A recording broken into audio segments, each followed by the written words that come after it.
ಯೋ board ತೋರ್ಸೋದು ತಪ್ಪಾದ್ರೆ ಅದನ್ನ on spot fix ಮಾಡಿ ಕರೆಕ್ಟಾಗಿ ಮಾತಾಡ್ಬೇಕು ತಾನೆ. ಹೇಳಿದಷ್ಟೇ ಕೇಳು. ಫಸ್ಟ್ ಬೆಂಚ್ ಸ್ಟೂಡೆಂಟ್ ತರ ನಾವು ತಪ್ಪು ಮಾಡಿದ್ರೆ ನೀವು ತಪ್ಪು ಮಾತಾಡ್ತಾನೆ. ವಜ್ರಂಗಿ ದಯ ಬಾವ ಒಪ್ಕೊಂಡ್ರು. ನೀನೊಬ್ನೇ ಮ್ಯಾನೇಜ್ ಮಾಡ್ತೀಯ ಅಂತ ಅನ್ಕೊಂಡಿದ್ರೆ ಎಲ್ಲ ಗೋತಾ ಹೊಡಿತಿತ್ತು. ಹೇಳಿ ಕೇಳಿ ಇದು ನನ್ನ ಮುದ್ದು ರೋಬೋಟ್. ಬಜಾರಿ ನೀವಿಬ್ರು ನನಗೆ ಏನಂತ ಅನ್ಕೊಂಡಿದ್ದೀರಾ? ಇದೇ ಫಸ್ಟ್ ಇದೇ ಲಾಸ್ಟ್. ಇನ್ಮೇಲೆ ಈ ರೀತಿ ನನ್ನ ಹತ್ರ ಏನು ಎಕ್ಸ್ಪೆಕ್ಟ್ ಮಾಡಬೇಡಿ. ನಾನು ಸುಳ್ಳು ಹೇಳೋದಕ್ಕೆ ಇಷ್ಟನೇ ಆಗಲ್ಲ.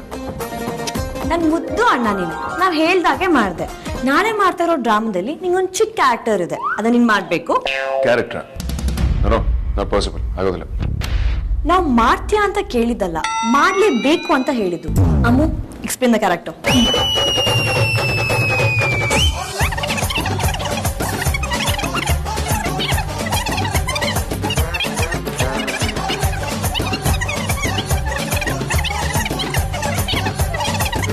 ಇದು ಮಾತ್ರ ನನ್ನ ಕೆಲಸ ಸಾಧ್ಯ ಅಲ್ಲ. ಪ್ಲೀಸ್ ಅನ್ನ ಬಿಟ್ಬಿಡಿ.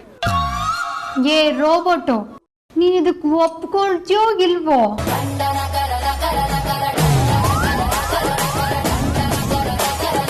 ಏನ್ ಲುಕ್ಕೋಗೆಲ್ಲ ಏನ್ ಹೆದ್ರಲ್ಲ. ಹೋಗಿ ಕೇಳ್ಕೊಳ್ತಿದ್ರಲ್ಲ, ಮಾಡ್ತೀನಿ ಹೋಗಿ. That's like a good boy.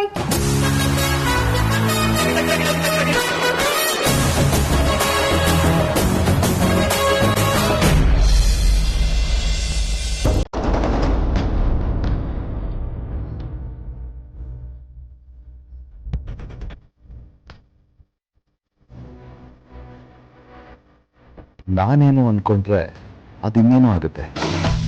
ನಂಗೆ ಅವ್ರ ಕಣ್ಣಿಂದ ಬಂದಾಗೆಲ್ಲ ಇವರೇ ನಮ್ಮ ವೈದೇಹಿ ಅತ್ತಿಗೆ ಅಂತ ಅನ್ಸುತ್ತೆ. ಆದ್ರೆ ಅವ್ರು ಮಾತ್ರ ನಾನು ವೈದೇಹಿ ಅಲ್ಲ ವೈಜಯಂತಿ ಅಂತ ಹೇಳ್ಕೊಂಡು ಓಡಾಡ್ತಿದ್ದಾರೆ. ಇದನ್ನ ಹೇಗೆ ಪತ್ತೆ ಮಾಡಬೇಕು ಅಂತಾನೆ ಗೊತ್ತಾಗ್ತಿಲ್ಲ. ಎಲ್ಲ ತುಂಬಾ ವಿಚಿತ್ರ ಅನ್ನಿಸ್ತಿದೆ.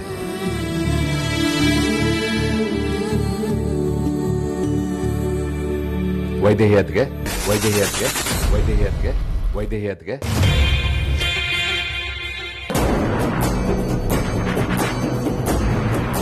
ಎಸ್, ನನ್ ಗೆಸ್ ಕರೆಕ್ಟ್ ಆಯ್ತು. ನೀವೇ ನಮ್ಮ ವೈದೇಹಿ ಅತ್ತಿಗೆ ಅನ್ನೋದ್ರಲ್ಲಿ ಯಾವ ಅನುಮಾನನೂ ಇಲ್ಲ.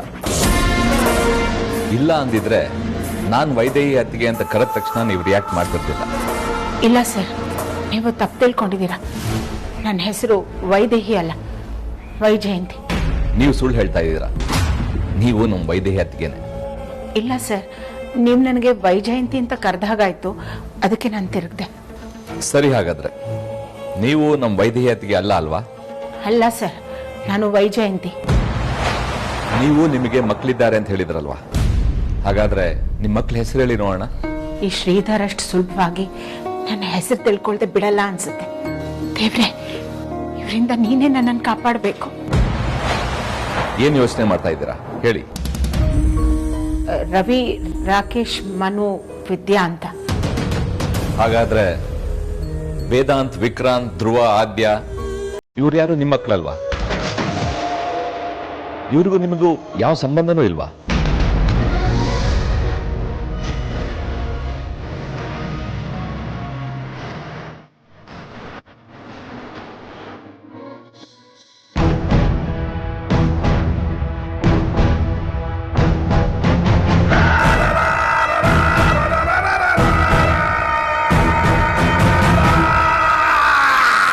ಶ್ರೀಧರ್,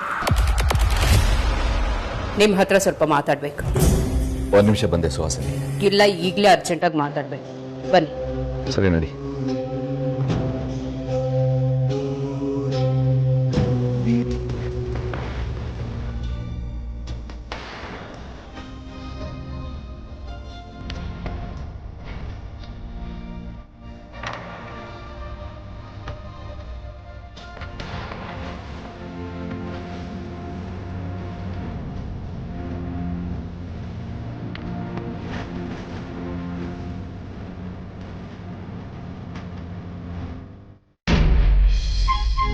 ಅತ್ತೆ, ಅಕ್ಕಂಗೆ ಬೇರೆ ಕೆಟ್ಟಪ್ಪ ಕಳ್ಸಿದ್ರೆ ಹೆಂಗಿರುತ್ತೆ? ಆರ್ತಿಗ ಬೇಡ ಅನ್ಸುತ್ತೆ ಅಮ್ಮು. ಅಣ್ಣ ಈಸಿಯಾಗಿ ಇವಳಂತ ಕಂಪ್ಲೀಟ್ ಬಿಡ್ತಾನೆ. ಗೊತ್ತಾಗ್ದಿರೋ ತರ ಮಾಡಿದ್ರೆ ಆಯ್ತು. ಅದಕ್ಕೆ ಕೈವಾಡದಲ್ಲಿ ಕರಾಮತ್ತಿದ್ರೆ ಎಂತವ್ರಾದ್ರೂ ಬೆರಗಾಗಿ ಆಗ್ತಾರೆ. ಮ್ಯಾಜಿಕ್ ನೋಡಿ, ಲಾಜಿಕ್ ಬೇಡ. ಹಾಗಂತ್ಯಾ? ಹೌದಕ್ಕೆ ನೀವೇನು ತಲೆ ಕೆಡ್ಸ್ಕೋಬೇಡಿ. ಅಕ್ಕನ ನಾನ್ ರೆಡಿ ಮಾಡ್ತೀನಿ. ಇಲ್ಲ ಅಮ್ಮ, ಇದಕ್ ನಾನು ಒಪ್ಕೊಳ್ಳೋದೇ ಇಲ್ಲ. ಗಂಡನ್ ಮುಂದೆ ಹೆಂಡತಿ ಗೆಟಪ್ ಹಾಕೊಂಡು ಹೋದ್ರೆ ಗಂಡನ್ ಗೊತ್ತಾಗಲ್ಲ ಅನ್ಕೊಂಡಿದ್ಯಾ? ಅದು ವಿಕ್ಕಿ ಅಂತವ್ರನ್ನಂತೂ ಯಾಮರ್ಸಕ್ ಸಾಧ್ಯನೇ ಇಲ್ಲ ಬಿಡು. ಆರ್ತಿ, ಏನು ಯೋಚನೆ ಮಾಡ್ಬಿಡಿ, ಗೊತ್ತಾಗದ್ರ ನಾವು ನಿಮ್ಮನ್ನ ರೆಡಿ ಮಾಡ್ತೀವಿ, ಸುಮ್ನೆ ಒಪ್ಕೊಳ್ಳಿ. ಇಲ್ಲ ಅದಕ್ಕೆ ನಾನು ನನ್ನ ಗಂಡನ ಮುಂದೆ ಮಾರ್ವೇಷದಲ್ಲಿ ಹೋಗಿ ಟೈಮ್ ಸ್ಪೆಂಡ್ ಮಾಡೋಕೆಲ್ಲ ನನಗೆ ಇಷ್ಟ ಇಲ್ಲ. ನಾನು ಅವ್ರ ಮುಂದೆ ಅವ್ರ ಹೆಂಡತಿಯಾಗೆ ಹೋಗ್ಬೇಕು, ಅವ್ರು ನನ್ನನ್ನು ಹಾಗೆ ಇಷ್ಟಪಡಬೇಕು. ಅಲ್ಲಿವರೆಗೂ ನಾನು ಎಲ್ಲಿಗೂ ಹೋಗಲ್ಲ. ಇಲ್ಲ ಅಕ್ಕ, ನಾವು ಭಾವಂಗ್ ಬುದ್ಧಿ ಕಲಿಸ್ಲೇಬೇಕು. ಅವರು ನಿನ್ನನ್ನು ಯಾವತ್ತೂ ಅವಾಯ್ಡ್ ಮಾಡಬಾರ್ದು. ನಿನ್ ವ್ಯಾಲ್ಯೂ ಏನು ಅಂತ ಅವ್ರಿಗೆ ಗೊತ್ತಾಗ್ಬೇಕು. ನಮ್ಮ ಹತ್ರ ಅಣ್ಣ ಕೆಲಸ ಹೇಳಿದಾನೆ ಅಂತ ಸುಳ್ಳು ಹೇಳೋದ್ರಲ್ಲ, ಆ ಸುಳ್ಳಿಗೆ ಅವ್ರು ಪಶ್ಚಾತ್ತಾಪ ಪಡ್ಲೇಬೇಕು. ಲೈಫಲ್ಲಿ ಯಾವತ್ತೂ ಹೆಂಡತಿ ಹತ್ರ ಸುಳ್ಳು ಹೇಳ್ಬಾರ್ದು, ಹಾಗೆ ಬುದ್ಧಿ ಕಲಿಸ್ಬೇಕು. ನೀನು ಏನೇ ಹೇಳೋ ಅಮ್ಮ, ನನ್ನಿಂದ ಇದೆಲ್ಲ ಆಗಲ್ಲ ಬಿಡು. ಅವ ಅಣ್ಣ ಒಂದು ನಿಮಿಷ ಬರ್ತೀಯಾ? ಏನಾಯ್ತಮ್ಮ, ಟೆನ್ಷನ್ ಇದೆಯಾ? ಏನಾದ್ರು ಪ್ರಾಬ್ಲಮಾ? ಹ್ಞೂ ಅಣ್ಣ, ಅಕ್ಕ ಸ್ವಲ್ಪ ತೊಂದರೆಲಿದ್ದಾಳೆ. ನಿನ್ನಿಂದ ಹೆಲ್ಪ್ ಆಗ್ಬೇಕು. ಇದು ನಿನ್ನಿಂದ ಮಾತ್ರ ಸಾಧ್ಯ. ಇಲ್ಲ ಅಂತ ಮಾತ್ರ ಹೇಳ್ಬೇಡ.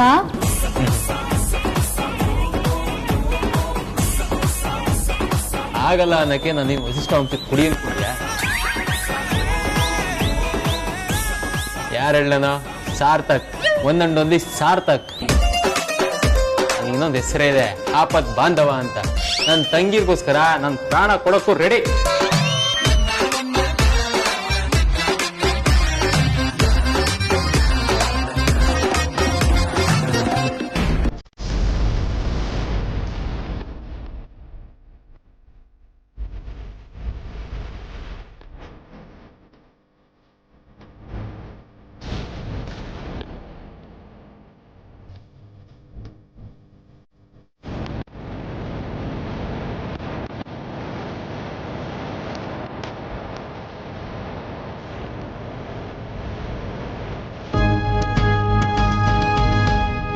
ನೀವು ಯಾವಾಗ ಬರ್ತೀರಾ ಅಂತ ಕಾಯ್ತಾ ಇದೆ ಪ್ರಜ್ವಲ್. ಏನಾದರೂ ಇನ್ಫಾರ್ಮೇಶನ್ ಸಿಗ್ತಾ? ಒಂದು ಇಂಟ್ರೆಸ್ಟಿಂಗ್ ವಿಷಯ ಗೊತ್ತಾಯ್ತು. ಹೌದಾ? ಹೇಳಿ, ಏನದು? ನಿಮ್ಮ ತಾಯಿ ಹೆಸರು ವೈದೇಹಿ ಅನ್ನೋದು ಪಕ್ಕಾಗಿದೆ ಸರ್.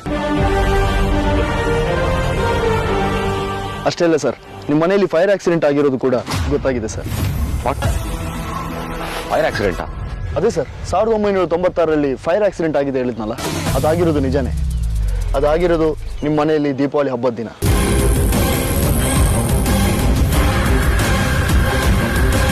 ಅವತ್ತು ಫೈರ್ ಆಕ್ಸಿಡೆಂಟ್ ಆಗಿರೋ ಮನೆಯಲ್ಲಿ ಇಬ್ರು ಇದ್ರು.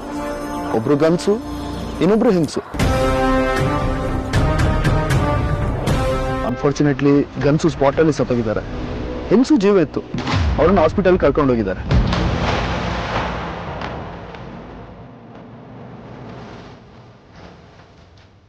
ಆದರೆ ಅಲ್ಲಿಂದ ಹೆಂಗಸು ಎಲ್ಲೋದ್ರು, ಏನಾದ್ರು ಅನ್ನೋದು ಗೊತ್ತಾಗ್ತಿಲ್ಲ ಸರ್. ಇದೊಂಥರ ಅನ್ಯೂಜುವಲ್ ಅನ್ಸುತ್ತೆ ಸರ್. ಇದನ್ನೆಲ್ಲ ಎಲ್ಲಿಂದ ಕಲೆಕ್ಟ್ ಮಾಡಿದ್ರಿ ಪ್ರಜ್ವಲ್? ಅಲ್ಲೇ ನ್ಯೂಸ್ ಪೇಪರ್ ಚೆಕ್ ಮಾಡಿದಾಗ ಗೊತ್ತಾಯ್ತು ಸರ್. ಅದರ ಕಟ್ಟಿಂಗ್ಸ್ ತಗೊಂಡು ಬಂದಿದ್ದು ಸರ್. ನೋಡಿ ಸರ್.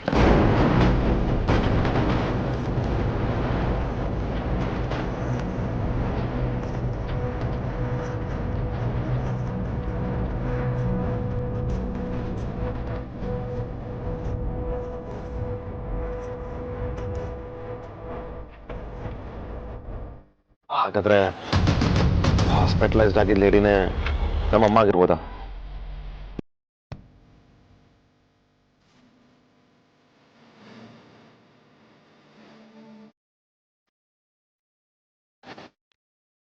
ಗೊತ್ತಿಲ್ಲ ಸರ್. ಆ ಲೇಡಿ ಯಾರು, ಅವ್ರಿಗೆ ಎಲ್ಲಿ ಸೇರಿಸಿದ್ರು, ಆಮೇಲೆ ಏನಾಯ್ತು ಅನ್ನೋದು ಇನ್ನೂ ಕನ್ಫರ್ಮ್ ಆಗಿಲ್ಲ ಸರ್.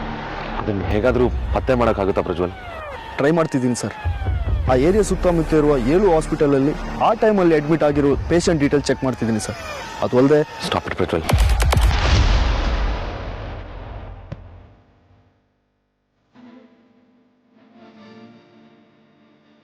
ಅಂದರೆ ಅಡ್ಮಿಟ್ ಆಗಿದ್ದ ಲೇಡಿ ನಮ್ಮ ಅಮ್ಮನೇ ಆಗಿರ್ತಾರೆ. ಮೈ ಗಾಡ್.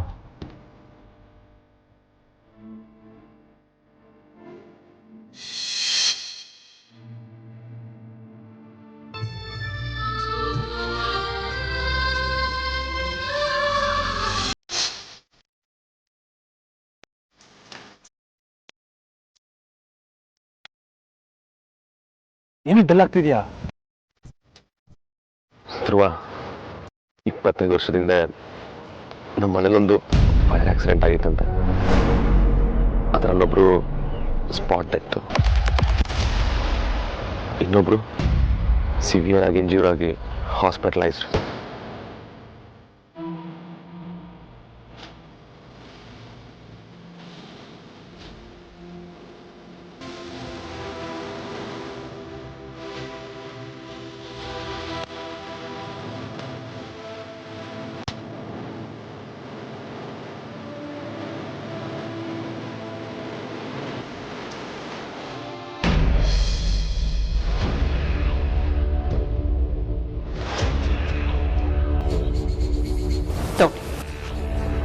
ಏನ್ ಸುವಾಸಿನಿ ಇದು? ಓಪನ್ ಮಾಡಿ ಗೊತ್ತಾಗುತ್ತೆ.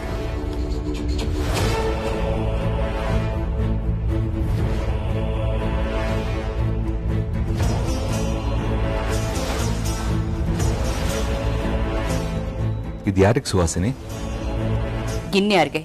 ನಿಮಗೆ ಶ್ರೀಧರ್. ನೀವು ಇಷ್ಟು ರಿಚ್ ಆಗಿದ್ರು ನಿಮ್ಮ ಹತ್ರ ಯಾವ ಕ್ಲಬ್ದು ಮೆಂಬರ್ಶಿಪ್ಪೇ ಇಲ್ಲ. ಅದಕ್ಕೆ ನಿಮ್ಮ ಹೆಸರಲ್ಲಿ ಒಂದಾದ್ರೂ ಮೆಂಬರ್ಶಿಪ್ ಕಾರ್ಡ್ ಇರಲಿ ಅಂತ ನಾನೇ ಮಾಡಿಸ್ದೆ. ಇದರ ಆನ್ಯುವಲ್ ಫೀಸ್ ಎಷ್ಟು ಗೊತ್ತಾ? ಎಷ್ಟು? 15 lakhs. ಇಷ್ಟೊಂದು ಹಣ ಖರ್ಚು ಮಾಡಿ ಈ ಮೆಂಬರ್ಶಿಪ್ ಕಾರ್ಡ್ ಮಾಡಿಸೋ ಅಗತ್ಯ ಏನಿತ್ತು ಸುಹಾಸಿನಿ? ನೀವು ಹೇಗೆ ಮನೇಲಿರೋದನ್ನ ನನ್ನಿಂದ ನೋಡಕ್ಕಾಗಲ್ಲ. ನೀವು ಎಲ್ಲ ಗಂಡಸರ ಥರ ಸ್ವಿಮ್ ಮಾಡಿ, ಗಾಲ್ಫ್ ಆಡಿ, ಡ್ರಿಂಕ್ ಎಂಜಾಯ್ ಮಾಡಲಿ ಅಂತ ಹೇಗೆ ಮಾಡಿದೆ. ಅದ್ರಲ್ಲಿ ನನಗೆ ಆಸಕ್ತಿ ಇದೆಯೋ ಇಲ್ಲೋ ಅಂತ ಕೇಳ್ಬೋದಿತ್ತಲ್ವಾ ಸುಹಾಸಿನಿ? ಸುಮ್ಮನೆ ದುಡ್ಡು ಹಾಳು ಮಾಡಿದೆ ಅಂತ ಅನ್ನಿಸ್ತಾ ಇದೆ. ನಿಮ್ಮಿಂದ ಇದೇ ಆನ್ಸರ್ ಬರುತ್ತೆ ಅಂತ ನನಗೆ ಗೊತ್ತಿತ್ತು. ನನಗೆ ನನ್ನದೇ ಆದ ಲೆವೆಲ್ ಇದೆ. ನನ್ನ ಗಂಡ ಅದಕ್ಕಿಂತ ದೊಡ್ಡ ಲೆವೆಲ್ನಲ್ಲಿ ಇರಬೇಕು ಅಂತ ಅನ್ಕೋತೀನಿ. ನೀವು ಹೇಗೆ ಕಿಚನ್ನು, ಹಾಲು, ರೂಮು ಅಂತ ಓಡಾಡ್ಕೊಂಡಿರೋದು ನನಗಿಷ್ಟ ಇಲ್ಲ. ಶ್ರೀಧರ್, ಹಾಗೆ ನಿಮಗೆ ಇನ್ನೊಂದು ವಿಷಯ ಹೇಳಬೇಕಾಗಿತ್ತು. ನೀವು ನಿಮ್ಮ ಕೆಲಸ ನೋಡಿಕೊಂಡು ತೆಪ್ಪಗಿದ್ರೆ ಸರಿ, ಇಲ್ಲ ಅಂದ್ರೆ ನಾನು ಗಂಡ ಅನ್ನೋದನ್ನು ಮರಿಬೇಕಾಗತ್ತೆ.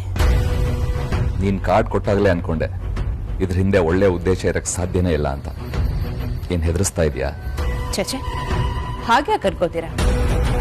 ಬೇಡದೇ ಇರೋ ಕೆಲಸ ಮಾಡಿ ಟೈಮ್ ವೇಸ್ಟ್ ಮಾಡಬೇಡಿ ಅಂತ ಹೇಳ್ದೆ. ಯೂಸ್ ಆಗೋ ಕೆಲಸ ಮಾಡಲಿ. ಸರಿ, ನಾನು ಹೇಳಿದ್ರ ಬಗ್ಗೆ ಯೋಚನೆ ಮಾಡಿ. ನಂಗೆ ಸ್ವಲ್ಪ ಹೊರಗಡೆ ಕೆಲಸ ಹೋಗ್ಬೋದು.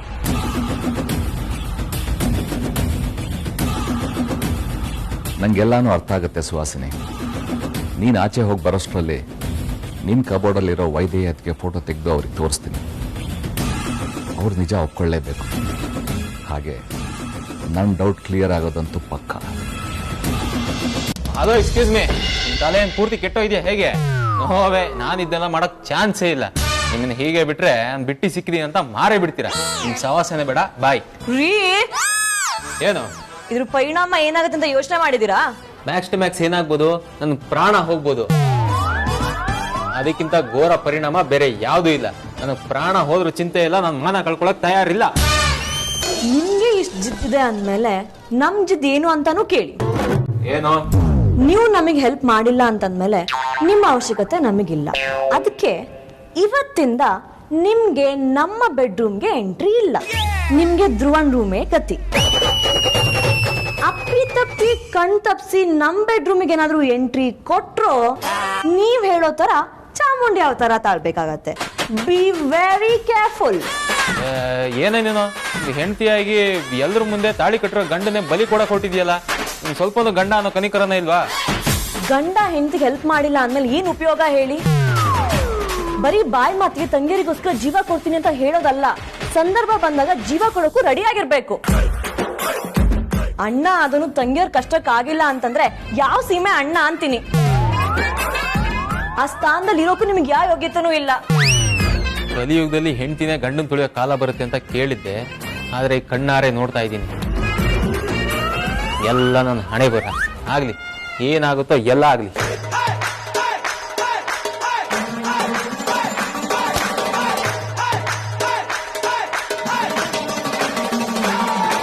ಹ್ಯಾಪಿ?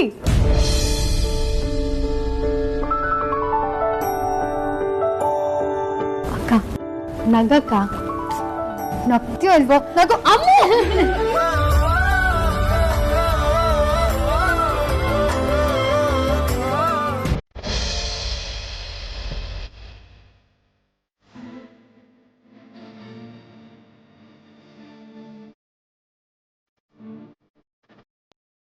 ಬಸ್ ಡಿಸ್ಟರ್ಬ್ ಮಾಡಿದ್ದೀನಿ ಅನ್ಸುತ್ತೆ. ಇಟ್ಸ್ ಓಕೆ ಪ್ರಜ್ವಲ್, ಹೇಳಿ. ಸರ್, ಅವತ್ತು ಫೈರ್ ಆಕ್ಸಿಡೆಂಟಲ್ಲಿ ಅಡ್ಮಿಟ್ ಆಗಿರೋದು ನಿಮ್ಮ ಅಪ್ಪ ಅಮ್ಮನೇ ಅಂತ ಇವಾಗಲೇ ಫಿಕ್ಸ್ ಆಗೋದು ಬೇಡ ಸರ್. ಯಾಕಾಗಿ ಹೇಳ್ತಿದ್ದೀರಾ? ಯಾಕೆಂದರೆ ಹಾಸ್ಪಿಟಲೈಸ್ ಆಗಿದ್ದು ವೈದ್ಯ ಅನ್ನೋದು ಇನ್ನೂ ಕನ್ಫರ್ಮ್ ಆಗಿಲ್ಲ. ಒಂದು ವೇಳೆ ನಿಮ್ಮ ಅಮ್ಮ ಅಲ್ಲದೆ ಬೇರೆ ಯಾರೋ ಆಗಿರ್ಬೋದಲ್ಲ. ಹಾಸ್ಪಿಟಲ್ ಡೀಟೇಲ್ಸ್ ಮತ್ತು ಪೇಷಂಟ್ ಡೀಟೇಲ್ಸ್ ಸಿಕ್ಕಿದ ಮೇಲೆ ಅಷ್ಟೇ ನಮಗೊಂದು ಕ್ಲಾರಿಟಿ ಸಿಗೋದು. ಆ ಡೀಟೇಲ್ಸ್ ಕಲೆಕ್ಟ್ ಮಾಡೋಕ್ಕೆ ಬೇರೆ ಯಾವ್ದಾರೇನೂ ಇಲ್ವೋ ಪ್ರಜ್ವಲ್? ಇದೆ ಸರ್. ಫೈರ್ ಆಕ್ಸಿಡೆಂಟ್ ಆಗೋದ್ರಿಂದ ಮೆಡಿಕಲ್ ಲೀಗಲ್ ಕೇಸ್ ಆಗಿರುತ್ತೆ, ಪೊಲೀಸ್ ಎಂಕ್ವೈರಿ ಕೂಡ ಆಗಿರುತ್ತೆ. ಆದರೆ ಲೋಕಲ್ ಸ್ಟೇಷನ್ ಕೇಳಿದಾಗ ಈ ಕೇಸ್ಗೆ ಸಂಬಂಧಪಟ್ಟ ಯಾವ ಡೀಟೇಲ್ಸ್ ಕೂಡ ಸಿಗ್ತಾ ಇಲ್ಲ ಸರ್. ಅದಕ್ಕೆ ನಮಗೆ ಯಾವ ಇನ್ಫಾರ್ಮೇಶನ್ ಫುಲ್ ಸಿಗೋವರೆಗೂ ನಾವು ಯಾವ ಕನ್ಕ್ಲೂಷನ್ ಬರೋದು ಬೇಡ ಸರ್.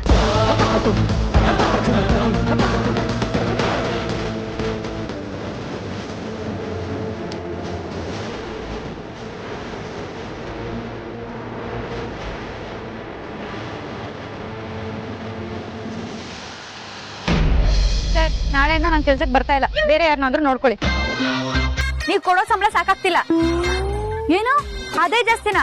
ನೀವ್ ಕೊಡೋ 1,500ಕ್ಕೆ ಬೆಳಗ್ಗೆ 5 ಗಂಟೆಗೆ ಎದ್ದು ಮನೆಗೆ ಹೋಗಿ ಪೇಪರ್ ಹಾಕಿದ್ರೆ ನನಗ್ ವರ್ಕೌಟ್ ಆಗಲ್ಲ. ಅದಕ್ಕೆ ಬರಲ್ಲ ಅಂತ ಹೇಳ್ತಾ ಇರೋದು.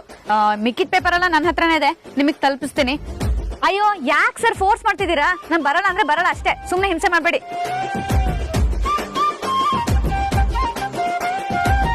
ಅದಿತಿ ಅಕ್ಕ, ಬೆಳಿಗ್ಗೆ ತಾನೇ ಕೆಲಸ ಶುರು ಮಾಡಿ ಆಗ್ಲೇ ಬರಲ್ಲ ಅಂತಿದ್ಯಲ್ಲ, ಪೇಪರ್ ಹಾಕೋ ಕೆಲಸ ಬೋರ್ ಆಗೋಯ್ತಾ? ಅಯ್ಯೋ ಬೋರ್ ಆಗಿಲ್ಲ ಕಣೆ, ನಂಗೆ ಬೇರೆ ಕೆಲಸ ಸಿಕ್ಕಿದೆ, ಅದಕ್ಕೆ ಬರಲ್ಲ ಅಂದೆ. ಬೇರೆ ಕೆಲ್ಸನಾ? ಅದ್ಯಾವ ಕೆಲ್ಸ? ಬರೀ ಕೆಲ್ಸ ಅಲ್ಲ ಕಣೆ, ಬಂಗಾರದಂತ ಕೆಲ್ಸ. ಬರೀ 2 ಅವರ್ ಕೆಲಸ ಮಾಡಿದ್ರೆ 1,500 ಕೊಡ್ತಾರ ಗೊತ್ತಾ? ಅದೇ ಪೇಪರ್ ಹಾಕೋ ಕೆಲಸ ಆಗಿದ್ರೆ ತಿಂಗಳು ಇಡೀ ವೇಟ್ ಮಾಡ್ಬೇಕಿತ್ತು. ಸೊ ಇದೇ ಬೆಟರ್ ಅಲ್ವಾ? ಅಂತದೇನ್ ಕೆಲ್ಸ ಅದು? ತುಂಬಾ ಈಸಿ ಕೆಲಸ ಕಣೆ. ಬಿಸಿಲಲ್ಲಿ ಮಾಡೋ ಹಾಗಿಲ್ಲ, ಮಳೆಯಲ್ಲಿ ನೆನೆಯೋ ಹಾಗಿಲ್ಲ. ಬೆಳಗ್ಗೆ ಪಾರ್ಕಿಗೆ ಎಷ್ಟು ಜನ ಬರ್ತಾರೆ ಅಂತ ನೋಡಿದ್ರಾಯ್ತು. ಅದ್ರಲ್ಲೂ ಚಿಕ್ಕ ಮಕ್ಳು ಎಷ್ಟು ಜನ, ದೊಡ್ಡವ್ರು ಎಷ್ಟು ಜನ ಅಂತ ಒಂದ್ ಸರ್ವೆ ಮಾಡ್ಬೇಕು. ಅದು 2 ಗಂಟೆ ಕಣೆ. 2 ಗಂಟೆ ಕೆಲ್ಸಕ್ಕೆ 1,500 ಸಂಬಳ ಗೊತ್ತಾ? ಹೌದಾ? ಏಯ್ ಯಾಕೆ ನಗ್ತಿದ್ಯಾ? ನೀ ಪೇಮೆಂಟ್ ಕೊಟ್ರಾ? ಈ ಸರ್ವೆ ಮಾಡಿದ ರಿಪೋರ್ಟ್ನ ಅವ್ರಿಗೆ ಕೊಟ್ಯಾ? ಇಲ್ಲ, ಅದನ್ನ ಕೊಡ್ಲಾ ಅಂದ್ರೆ ಆರಾಮಾಗಿ ಕೊಡಿ ಅಂದ್ರು, ಅದಕ್ಕೆ ನಾನೇ ಇಟ್ಕೊಂಡಿದ್ದೀನಿ. ಅವ್ನು ಯಾರೋ ನಿನಗೆ ಸರಿಯಾಗಿ ಪತ್ರ ಮಾಡಿದಾನೆ ಬಿಡು. ಅಲ್ಲ, ಈಗಿನ ಕಾಲದಲ್ಲಿ ಯಾರಾದ್ರೂ ರಿಪೋರ್ಟ್ ತಗೊಳಕ್ಕಿಂತ ಮುಂಚೆನೆ ಪೇಮೆಂಟ್ ಕೊಡ್ತಾರಾ? ಅದ್ರಲ್ಲೂ 2 ಗಂಟೆಗೆ 1,500 ಕೊಡೋದಂದ್ರೆ ತಮಾಷೆ ಮಾತು. ಅವ್ನು ಯಾರೋ ನಿನಗೆ ಸರಿಯಾಗಿ ಫೂಲ್ ಮಾಡಿದಾನೆ. ಏಯ್ ಏನೇ ಹೇಳ್ತಿದ್ಯಾ? ಸರಿಯಾಗಿ ಅರ್ಥ ಆಗೋ ತರ ಹೇಳು. ಅಲ್ಲ ಅಕ್ಕ, ನೀನೇ ಯೋಚನೆ ಮಾಡು. ಎಲ್ಲಾದ್ರೂ ಜನರನ್ನ ಲೆಕ್ಕ ಹಾಕೋ ಕೆಲಸ ಇದೆಯಾ? ಇದ್ರು ಸರ್ವೆ ಮಾಡಿರೋ ರಿಪೋರ್ಟ್ನ ತಗೊಳಕ್ಕೆ ಮುಂಚೆನೆ ಪೇಮೆಂಟ್ ಕೊಡ್ತಾರಾ? ನಂಗೆ ಯಾಕೋ ಇದೆಲ್ಲ ನೋಡ್ತಾ ಇದ್ರೆ ಯಾರೋ ಹುಡುಗ ನಿಂಗೆ ಕಾಳಾಕಿ ಇಂಪ್ರೆಸ್ ಮಾಡೋಕ್ಕೋಸ್ಕರನೇ ಇದೆಲ್ಲ ಮಾಡ್ತಿದ್ದಾನೆ ಅಂತ ಅನ್ನಿಸ್ತಿದೆ. ಈ ಆಂಗಲ್ ನಲ್ಲಿ ಯೋಚನೆ ಮಾಡಿರ್ಲಿಲ್ವಲ್ಲ. ಇವ್ಳು ಹೇಳ್ದಂಗೆ ಯಾರೋ ನಂಗೆ ಫೂಲ್ ಮಾಡಿರ್ಬೇಕು. ಯಾವನೋ ನಂಗೆ ಕಾಳು ಹಾಕೋಕೆ ಈ ಕೆಲಸ ಮಾಡಿದಾನೆ. ಅನ್ಯಾಯವಾಗ ನನ್ನ ಮರ್ಯಾದೆ ನಾನೇ ಕಳ್ಕೊಂಡ್ಬಿಟ್ನಲ್ಲ. ಏಯ್ ಸುಮ್ಮನಿದ್ರೆ ಸರಿ, ಇಲ್ಲ ಮಕ್ಕಾಗ್ತೇನೆ.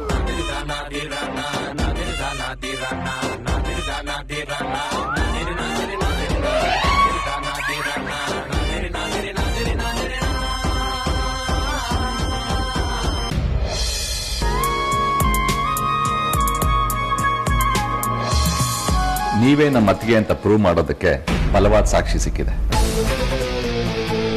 ಈ ಸಲ ಮಾತ್ರ ನೀವು ನನ್ನಿಂದ ತಪ್ಪಿಸ್ಕೊಳಕ್ ಸಾಧ್ಯನೇ ಇಲ್ಲ.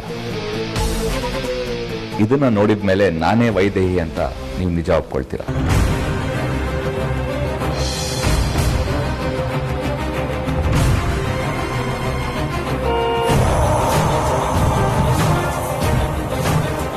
ಸುಹಾಸಿನಿ ಮೇಡಮ್ ಬಂದ್ರು ಅಂತ ಕಾಣುತ್ತೆ.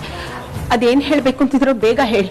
ಸುಹಾಸಿನಿ ಮೇಡಮ್ ನೋಡಿದ್ರೆ ನಮ್ಮೆಂಬರನ್ನು ಬೈತಾರೆ ಅಷ್ಟೇ. ಅರೆ, ಈ ಸುಹಾಸಿನಿ ಇಷ್ಟು ಬೇಗ ಬಂದ್ಬಿಟ್ಲ? ಅವಳೇನಾದ್ರೂ ಈ ಫೋಟೋ ನನ್ನ ಕೈಲಿರೋದು ನೋಡಿದ್ರೆ ಯಾಕೆ ಏನು ಅಂತ 100 ಪ್ರಶ್ನೆ ಕೇಳ್ತಾಳೆ. ಅವಳು ಬರೋದ್ರೊಳಗಡೆ ಇದನ್ನ ಅತ್ತೆ ಕಬೋರ್ಡಲ್ಲಿ ವಾಪಸ್ ಇಟ್ಬಿಡ್ಬೇಕು.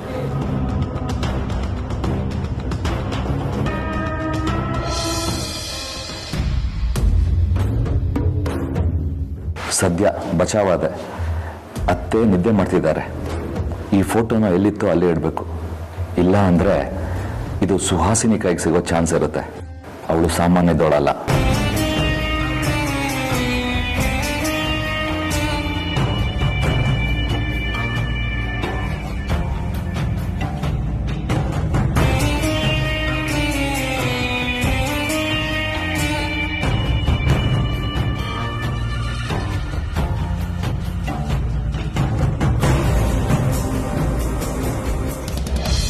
ಇವರು ಹಠಕ್ಕೆ ಬಿದ್ದಿದ್ದಾರೆ. ಇವರ ಹಠದಿಂದ ಏನೋ ಎಡವಟ್ಟಾಗತ್ತೆ ಅನಿಸ್ತಿದೆ. ಅಷ್ಟಕ್ಕೂ ಇವ್ರು ನನ್ನ ಹತ್ರ ಏನ್ ಹೇಳಕ್ ಬಂದಿದ್ರು? ಅದೇನೋ ಸಾಕ್ಷಿ ಅಂದ್ರು. ಅಂತ ಯಾವ ಸಾಕ್ಷಿ ಇವ್ರಿಗೆ ಸಿಕ್ಕಿರ್ಬೋದು?